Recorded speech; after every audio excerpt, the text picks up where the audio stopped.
Welcome back to the channel, Patriots. Me again, Shannon Fox here, Devoted Patriots 2 channel. And I've got several great clips I wanted to bring to y'all today. A couple things I want to discuss, including election integrity. We'll go with that one first. We got Maria Bartiromo interviewing Laura Trump, who is our RNC director, one of our RNC chiefs, and is doing her best to fix our whole election integrity, lack of election integrity process. And I'm just glad to hear the way she breaks it down. And it's got a veiled threat a little bit later on in the clip. I'll bring to y'all. We're going to play this short clip here for you. And then we're going to get into what's really going on involving the assassination attempt hearing. You know, originally there was like a 13 or 14 people panel put together by Speaker Mike Johnson that included 5 Republicans, and not a one of them had investigative uh, police work, investigative work, or military background training to do these investigations. I don't know why Mike Johnson picked these 5. A lot of people threw a fit about it, and my first question was, why don't you have the 2 snipers that work for um, Congress? I'm talking about Eli Crane and Corey Mills, I believe is the other one, be on a panel to explain this assassination attempt investigation and actually do a real investigation, since they've actually been out to the site along with several other congressmen. Well, they finally did it. They put together a panel of 2 panels, one put together by Mike Johnson and another panel put together by Matt Gaetz, Corey Mills, Eli Crane, and a couple of more great Patriots. I'll get to those here in a minute. I think Chip Roy is another one. Just good stuff, folks. I'm glad to see it. And they're having a full couple hour long interview hearing today. I'll leave you links to it. I've got it over on my Twitter. It's here on the Gateway Pundit as well. If you want to listen to the full hearing, they're having 3 former military members there, including Dan Bongino, testifying at this hearing, and they're just trying to get to the bottom of it. We're now getting what we need in Congress: an alternate, independent process of investigating what happened to Trump, what happened with the Secret Service detail, what happened to the communication failure, what happened at the highest chain of command that allowed for Trump to get shot. And I'm glad they're doing it. It's a great thing. I love it. I love it. I believe it's Andy Biggs is the other one that's part of that forum of 5 today. But we'll get into that, folks. Like I said, lots of places to find that. I'll show you over on my Twitter account if you want to watch the full 2-hour hearing. Really good information. I've listened to a good piece of it already. But first, let's get into Maria Bartiromo asking Laura Trump, what are you going to do about the election shenanigans already happening, already put into design, and they are continuing to try to use against us in this upcoming election? And the response is pretty great. Here we go. Welcome back. Election integrity, one of the most important issues for Republican voters today. Last week, the Supreme Court allowed Arizona to enforce its law requiring proof of citizenship to vote, as Texas Attorney General Ken Paxton launched an investigation into potential criminality of illegals registered to vote in U.S. elections. Republicans are filing lawsuits in several states to clean up voter rolls right now. Joining us right now, the force behind many of them. Joining me with more on what Republicans are doing to ensure a fair election is Republican National Committee co-chair Lara Trump. Lara, good to see you.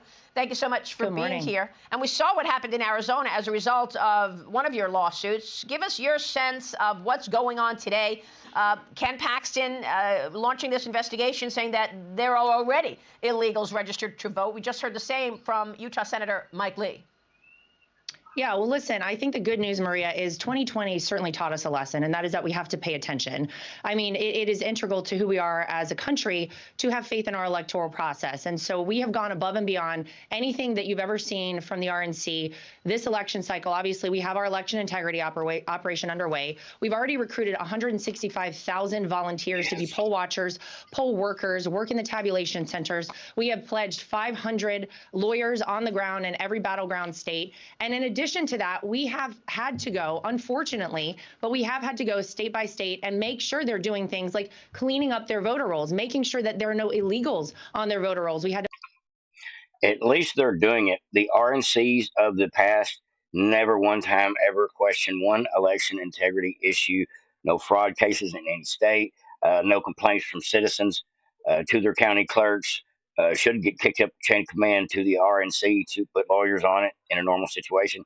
It's never happened in the history of the RNC before. Has there been someone that actually cared about elections before they happen, while they're happening, and after they happen? I love it. I love it. I'm just glad to see we've got the right person in there for the job. Her and Mr. Wiley.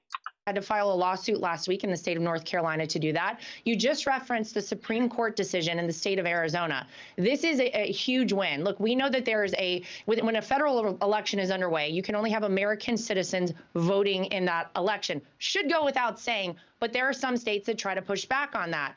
We took it to the Supreme Court because Democrats in the state of Arizona were attempting to let people register to vote without ID. We said, you need to be able to determine whether or not these are U.S. citizens before they register to vote. The Supreme Court agreed with that, and the great news is that it sets precedent across the country so other states can take this and utilize it as well. You look at a state like Michigan, a very important state, a state Donald Trump, of course, won in 2016. We are fighting tooth and nail to make sure Donald Trump wins in Michigan, and we believe if it's a free, fair, and transparent election, he will. I'll give you an example of the way the Democrats like to operate to try and sway an election. We had 700 trained poll workers from the Republican side apply in Wayne County to be poll workers. Do you know how many of those they actually took? 50. Guess how many Democrat poll workers they took? 2,300. So now we are filing a lawsuit in Detroit to make sure that we have parity between Republicans and Democrats. So whether you're talking about ensuring that illegals are clean off the voter rolls, they can't register to vote in certain states, or generally sending out the message, Maria, that if you're a person who is attempting to cheat in our elections or an illegal citizen attempting to illegally vote in our elections, we will find you, we'll track you down, and we'll prosecute you to the full extent of the law. We're watching everything. We're filing lawsuits when necessary, and we're making sure we have people everywhere votes are being cast and counted to have eyes on everything. You know, I hope it goes that way. I hope the people that vote in this election that don't have the right to vote are the first ones deported. Put them on the immediate deport list, expedite it, just to show them how it works. For breaking the law, entering this country, and then breaking the law is one of your first options in this country to vote illegally in an election. I don't think so. And the other thing, she's talking about prosecuting these people who are watching you. We got to stay on top of every city that we know shenanigans happening, and Detroit is one of them. There's about 15 cities that this election is pending on, and a lot of them are big up north woke cities in these very liberal to woke states. I'm talking about Michigan, Wisconsin, Pennsylvania, the swing states with like Milwaukee is a city that we have to win. Pittsburgh, we have to win, and I'm glad to see that she is doing the extra work it takes to make sure all these polling places are on the up and up on the way they're handling every little detail of the election. Because if you don't watch them, they're going to find a way to manipulate the situation, manipulate the whole process. And so I'm glad to see that they're investigating that, taking care of that. But I also hope this prosecution thing that she's discussing, we're watching you, applies to poll workers, applies to county clerks, applies to county recorders, applies to governors, secretary of states, anybody that works for the election commission of the state, these people that are actually intricately, the NGOs, anybody that's intricately involved in the stealing or misrepresentation or illegally registering people to vote that know they don't have the right to vote. All these things, if done properly, if paid attention to properly, should be easily prosecutable after the fact. So she's going ahead and warning them in advance. Don't try it. We'll catch you, and you will pay. That's what I'm talking about, folks. Maybe we need to put a police force together for elections. I don't know. Maybe that's just a thought. Maybe we ought to have a division that actually arrests people, a division of our government that actually arrests people that actually do not deny elections or claim election fraud, but people that actually do the crimes of stealing the votes. Just a theory, folks. Just a thought. Tell me what you think in the comment section down below. But we'll get into a couple of great things I got to show y'all today. Now, this here, like I said, we've got several representatives. It's called the J13 Forum. It's the alternate independent analysis and investigation into the Trump assassination attempt and the Secret Service failures. Put together by Andy Biggs, Eli Crane, Matt Gaetz, Corey Mills, and Chip Roy. It's a great panel. That would be probably three or four of the main guys I would prefer to be on the panel if it was up to me. Anyway, the other panel was full of people we never heard of. It says, as the Gateway reported, damning revelations have came to light since the assassination attempt, including whistleblower allegations that the Secret Service headquarters specifically ordered agents not to request any additional manpower. Emerging details about the Secret Service's ignoring local law enforcement's warnings about the shooter and several agents involved in the Trump rally on July 13th, security planning being placed on administrative leave. And that's just the start of it. I mean, there was catastrophic failures from chain of command down to on on site, just bad move, improper protocol, improper planning, negligence that looks like not just negligence, but intention, willful intent. Now, I'm gonna go ahead and play you a little bit of this thing here, and like I said, the full 2 hour interview or 2 hour forum is on Gateway Pundit. It's over on Matt Gaetz' channel on X. It's on my channel on X. I reposted it. We'll go ahead and get into. We'll go to about the 7 minute mark. That's a good start right there. Bear with me, folks. And we are here. We are listening, and that we will get accountability. I want to thank our members that are here as well, and I want to just end with this. While this is the first hearing of its kind to come together, it won't be the last. Yes. And that this is a message to all of Congress that if we are not selecting people based on meritocracy, that independent investigations such as this will continue to move forward, that there are members and conservatives who will not be silenced, Yes. and that we will continue to strive for accountability in government as well as for transparency for America. And so with that, I'm ready for it too. I read that Elon Musk said that he would accept a position in your cabinet. Would that have to do with artificial intelligence? So if Elon you chose and I him? have a great relationship. He's great. He is a totally unusual character. Do you know Elon at all? I don't. He's great. And he's smart. And we have to cherish our geniuses. You know, we don't have too many of them, right? But he is a brilliant guy. And what he really would like to do is get involved in cutting some of the fat. And he does know how to do it. And he loves the country. You know, it's just an amazing thing. We had a conversation the other day.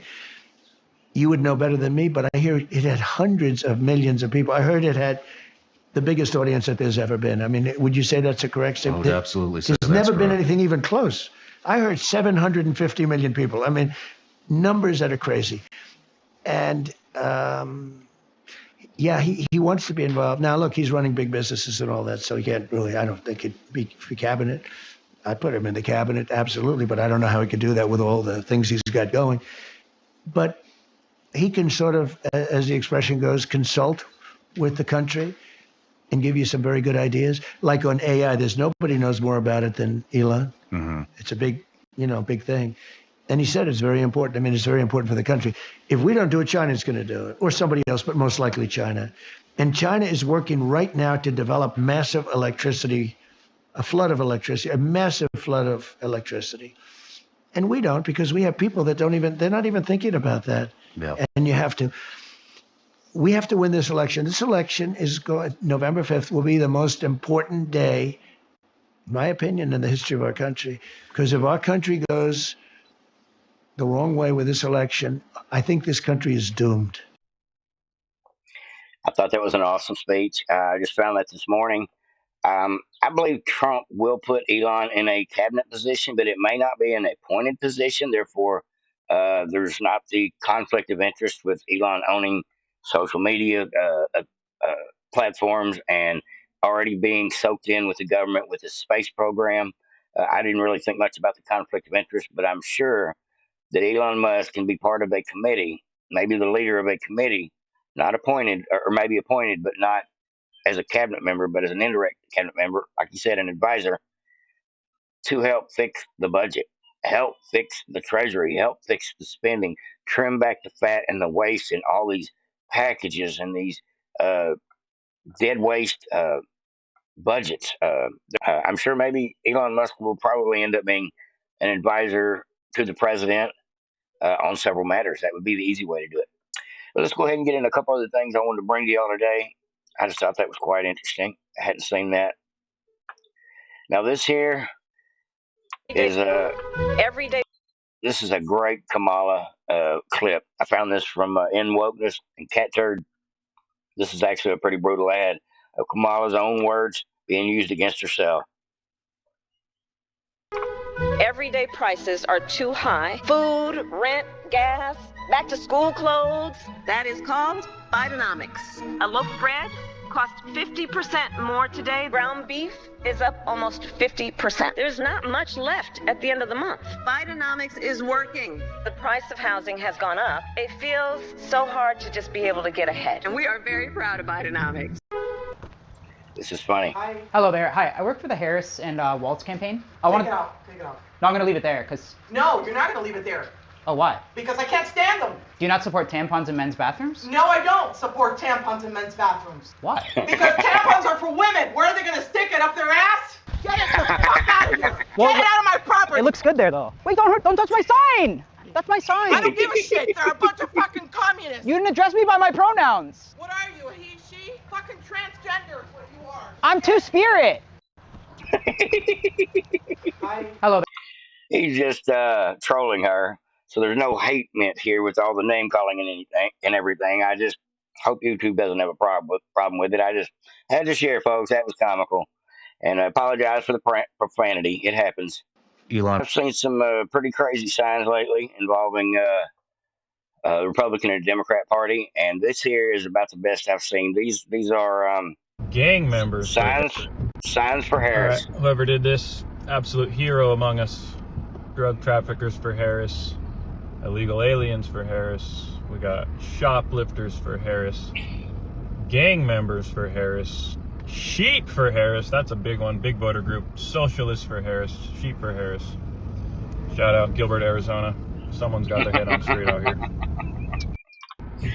I got one last clip here for you, and this is the 20 things that Trump promised to do for America. If you're still on the fence, you're an independent, by some chance you're not going to vote, and you don't think policy matters, if you've got some reason not to believe that you need to get up and go show up and vote for Trump in 2024, here's 20 reasons why, how your life is actually affected by who our next president is.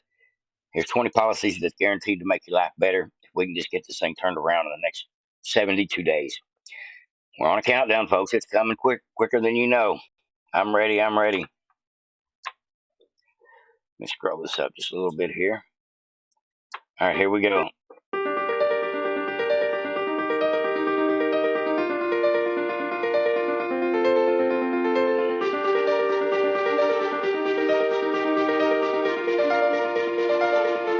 Yes.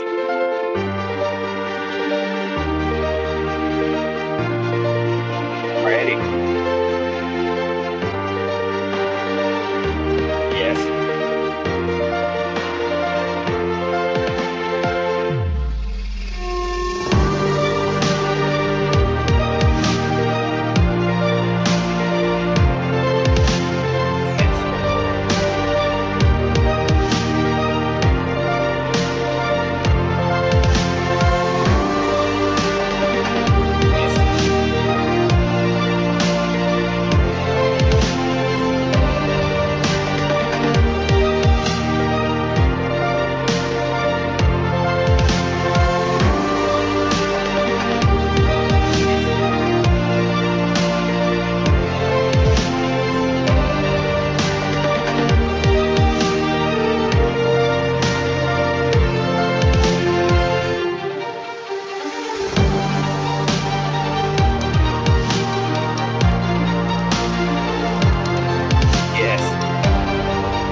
If you're still on the fence about who you're going to vote for, why you're going to vote for somebody else, or why you're not voting, remember, Trump's going to do his best to fix all those things, including number 19, fixing our voting system. so we never get effed over again by the Democrats with their shenanigans. We'll fix it on a federal level, like the Democrats are trying to put the fix in on a federal level. Trump will get back in there and he will fix elections on a federal level. I love it, folks. There's 20 great reasons to support Trump, support the Republican Party, support your local candidates, whether you like them or not, if they're Republicans. Just because we got to keep going in the right direction with our country. And I think it's in process, and it won't be long. Like I said, 72 days, 71 days. It'll be time to go vote, maybe even sooner for you. I'm not waiting until election day to vote. I'm going to vote a couple of days before election day because we have early voting here in Texas, just because I believe it's safer. I seen what they did to Kerry Lake in Arizona behind the machines, all crapping out on election day. Maybe people should go a couple of days in advance. Early voting may not be a bad thing if it helps make sure every vote gets counted. That's all I got for you today, folks. Hope everybody enjoyed. Like, subscribe, and share. Over and out.